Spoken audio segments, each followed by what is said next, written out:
Quoi donc? Sommes-nous plus excellents? Nullement. Car nous avons déjà prouvé que tous ces Juifs et Grecs sont sous l'empire du péché, selon qu'il est écrit « Il n'y a point de juste, pas même un seul. Nul n'est intelligent, nul ne cherche Dieu. Tous sont égarés, tous sont pervertis. Il n'en est aucun qui fasse le bien, pas même un seul. Leur gosier est un sépulcre ouvert. Ils se servent de leur langue pour tromper. Ils ont sur leurs lèvres un venin d'aspic. Leur bouche est pleine de malédiction et d'amertume. Ils ont les pieds légers pour répandre le sang. La destruction et le malheur sont sur leur route. Ils ne connaissent pas le chemin de la paix. La crainte de Dieu n'est pas devant leurs yeux. Or, nous savons que tout ce que dit la loi, elle le dit à ceux qui sont sous la loi, afin que toute bouche soit fermée et que tout le monde soit reconnu coupable devant Dieu, car personne ne sera justifié devant lui par les œuvres de la loi, puisque c'est par la loi que vient la connaissance du péché. Mais maintenant, sans la loi est manifestée la justice de Dieu à laquelle rendent témoignage la loi et les prophètes, justice de Dieu par la foi en Jésus-Christ pour tous ceux qui croient. Il n'y a point de distinction, car tous sont péchés et sont privés de la gloire de Dieu, et ils sont gratuitement justifiés par sa grâce, par le moyen de la rédemption qui est en Jésus-Christ. C'est lui que Dieu a destiné à être par son sang, pour ceux qui croiraient, victime propitiatoire, afin de montrer sa justice, parce qu'il avait laissé impunis les péchés commis auparavant au temps de sa patience. Il montre ainsi sa justice dans le temps présent, de manière à être juste, tout en justifiant celui qui a la foi en Jésus. Où donc est le sujet de se glorifier? Il est exclu par quelle loi?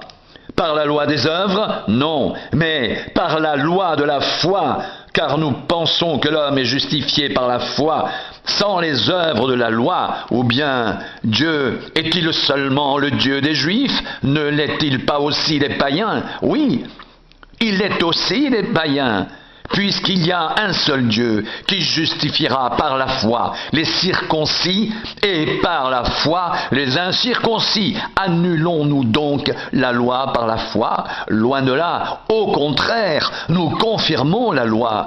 Que dirons-nous donc qu'Abraham, notre père, selon la chair, a obtenu?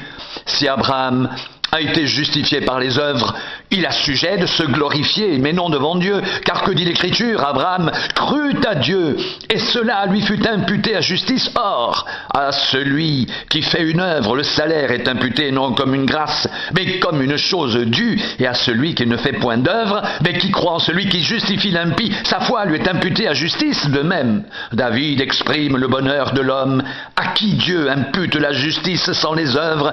Heureux ceux dont les iniquités sont pardonnées et dont les péchés sont couverts. Heureux l'homme à qui le Seigneur n'impute pas son péché. Ce bonheur n'est-il que pour les circoncis, ou est-il également pour les incirconcis? Car nous disons que la foi fut imputée à justice à Abraham. Quand donc lui fut-elle imputée? Était-ce après ou avant sa circoncision? Il n'était pas encore circoncis. Il était incirconcis, et il reçut le signe de la circoncision comme sceau de la justice qu'il avait obtenu par la foi quand il était incirconcis, afin d'être le père de tous les circoncis qui croient, pour que la justice leur soit aussi imputée, et le père des circoncis qui ne sont pas seulement circoncis, mais encore qui marchent sur les traces de la foi de notre père Abraham quand il était incirconcis. En effet, ce n'est pas par la loi que l'héritage du monde a été promis à Abraham ou à sa postérité, c'est par la justice de la foi.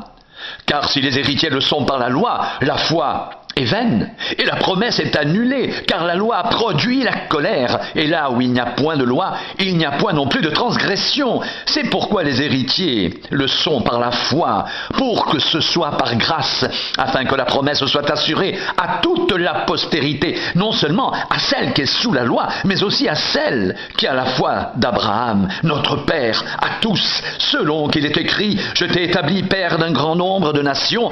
Il est notre Père, devant celui auquel il a cru, Dieu qui donne la vie aux morts et qui appelle les choses qui ne sont point comme si elles étaient, espérant contre toute espérance Il crut et devint ainsi le père d'un grand nombre de nations, selon ce qui lui avait été dit, telle sera ta postérité.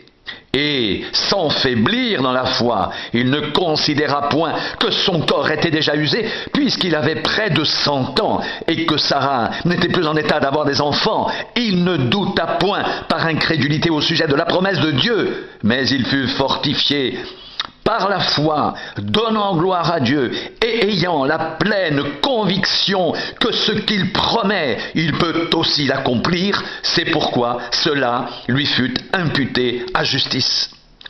Mais ce n'est pas à cause de lui seul qu'il est écrit que cela lui fut imputé. C'est encore à cause de nous à qui cela sera imputé, à nous qui croyons en celui qui a ressuscité des morts, Jésus notre Seigneur, qui a été livré pour nos offenses et est ressuscité pour notre justification. Étant donc justifiés par la foi, nous avons la paix avec Dieu par notre Seigneur Jésus-Christ, à qui nous devons d'avoir eu par la foi accès à cette grâce, dans laquelle nous demeurons fermes, et nous nous glorifions dans l'espérance de la gloire de Dieu, bien plus. Nous nous glorifions même des afflictions, sachant que l'affliction produit la persévérance, la victoire dans l'épreuve, et cette victoire, l'espérance. Or, l'espérance ne trompe point, parce que l'amour de Dieu est répandu dans nos cœurs par le Saint-Esprit qui nous a été donné. Car lorsque nous étions encore sans force, Christ au temps marqué est mort pour des impies, à peine mourrait-on pour un juste.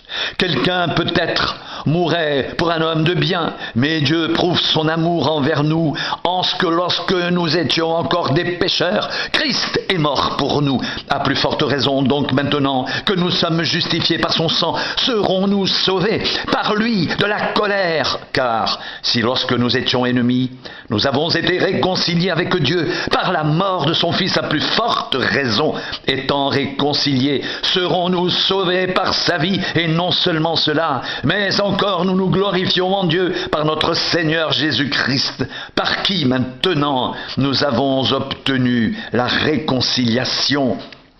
C'est pourquoi, comme par un seul homme, le péché est entré dans le monde, et par le péché la mort, et qu'ainsi la mort s'est étendue sur tous les hommes, parce que tous ont péché, car jusqu'à la loi le péché était dans le monde. Or le péché n'est pas imputé quand il n'y a point de loi. Cependant la mort a régné depuis Adam jusqu'à Moïse même sur ceux qui n'avaient pas péché, par une transgression semblable à celle d'Adam, lequel est la figure de celui qui devait venir. Mais il n'en est pas du don gratuit comme de l'offense, car si par l'offense d'un seul, il en est beaucoup qui sont morts, à plus forte raison la grâce de Dieu et le don de la grâce venant d'un seul homme, Jésus-Christ, ont-ils été abondamment répandus sur beaucoup.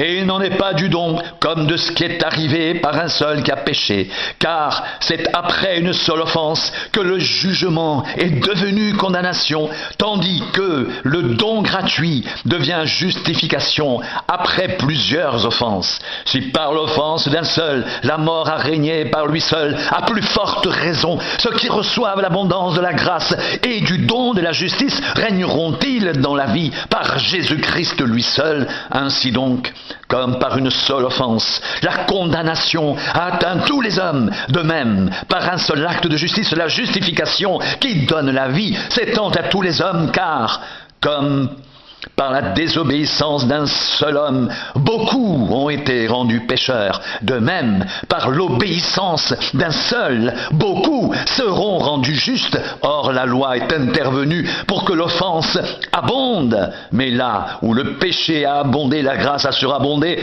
afin que, comme le péché a régné par la mort, ainsi la grâce règne par la justice pour la vie éternelle, par Jésus-Christ, notre Seigneur.